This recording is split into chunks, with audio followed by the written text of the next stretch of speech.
South Gloucestershire Council will be considering a draft budget plan. They're also proposing to make £12 million a year in cuts in the budget, and serious attacks on the conditions of staff. Is this the shape of a big society? Big society, small services. I believe in trusting people to actually get on with their own lives, and in terms of the big society, I think there's a huge potential there for it to take off. It's not just about charities, it's all a kind of cuddly code for saying we're going to screw you into the ground and we're not going to provide services for you, and we're going to, and those services we do provide, we're going to squeeze every drop of profit out of it. What I find bizarre in that situation is that the coalition thinks that the way to get more people involved in community work, doing more and better things, is by cutting government support to their activities. The reason we have public services, the reason we have a public sector and run by the state, if you like, is because the private sector and the charities were incapable of providing those services. And if I was ever elected as a local council, I certainly would oppose these cuts. And that is why Labour councillors, when these budgets are put in front of them, have to say we're not playing that game. We are refusing to set budgets that cut cut services, whether it's Labour councillors or Green councillors for that matter, because it's only be working together in the unions, in the communities, where we've got representation in the councils and even in Parliament, as posing an alternative. And that alternative is decent public services, a society built on fairness and equality. They used to call it socialism, and that's what I believe in.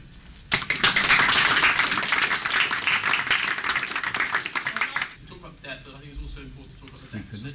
The fact is that at the moment our budget deficit is £155 billion, second highest in Europe behind Ireland.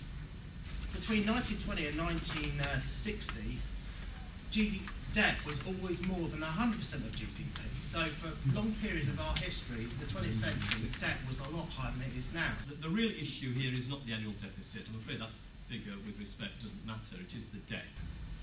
I mentioned government money being taxpayers' money.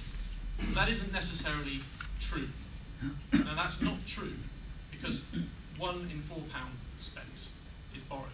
The public spending in this country is actually the lowest in Western Europe. I mean, you wouldn't believe it till you read the front pages of the Daily Mail. We can't see the deficit. We're all going to feel it's paid. Why is it the case that we should be held to ransom by a small group of credit ratings agencies who have a terrible record on getting people getting things right and actually contributed largely to the crisis? Why is it that the British public should be held to ransom by a handful of multi-billionaires that make up the bond markets and trade in government debt? And I don't think that we should. Look at Ireland. Ireland did everything, the Irish government, did everything that the credit ratings ratings agencies asked of them. They slashed wages, they slashed benefits, and they slashed conditions, and still the credit ratings agencies came back and downgraded the debt. We've got a very simple principle. If we as ordinary working people have got to pay our taxes, the rich and big business should pay their taxes too. We have to create jobs, we have to change the economy so it's not carbon inefficient. We have to move, reinvest in technology. We have to actually increase public spending in a lot of areas in order to stimulate the economy to get out of the crisis. We need to tax people who can afford to pay the tax and not implement any cuts at the moment, apart from things perhaps like Tory. And more important to me than just discussing the cuts is to get together and to fight back against them. And as they begin to bite in the communities, in the workplaces, I think we'll see a movement of millions and millions of ordinary people up and down this country coming together to protect their jobs, to protect their conditions, their pensions, their benefits, to protect the services that they rely upon. I know that all three main parties, and this is where I've got to be honest, but at the same time, Redette is still in his conference speech saying the starting point for a responsible plan is to halve the deficit over 4 years. All I can do is urge people to resist cuts where they can, to get involved with trade unions and to hold their councillors and MPs to account if they try to implement the cuts this government are putting through. Thanks.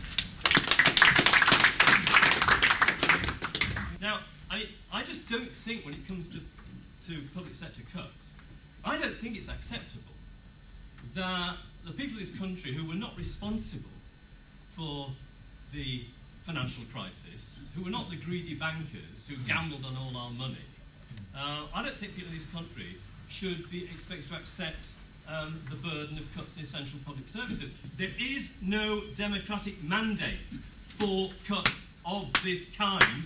I stood in the last general election as part of a group called the Trade Union and Socialist Coalition, and I would hope I would be selected maybe to stand as a candidate in the next local elections as part of a slate of anti-cuts candidates. We need to involve our communities in this, because if we don't, it's those communities that are going to be destroyed. You Fight for Jobs is going to fight back. The Trade Union and Socialist Coalition will fight back. I know the PCS will be part of that fight back too, as will millions of ordinary people up and down this country. We're going to fight back, and we're going to win, and we're going to get rid of this government in the process.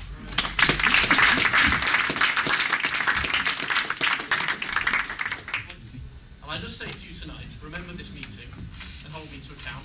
Oh, we will. Fair enough. All I want to say is remember this meeting in 5 years' time. Because in 5 years' time, if there are more jobs than now, in 5 years' time, if education standards have risen in our schools, in 5 years' time, if this argument that I've been proposing turns out to be right, remember this evening. And if it doesn't, you can vote me out. You won't last 5 years.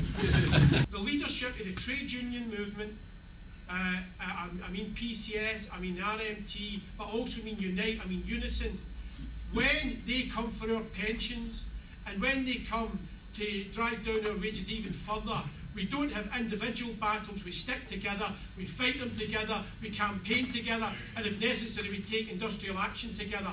That's the way it's going to be.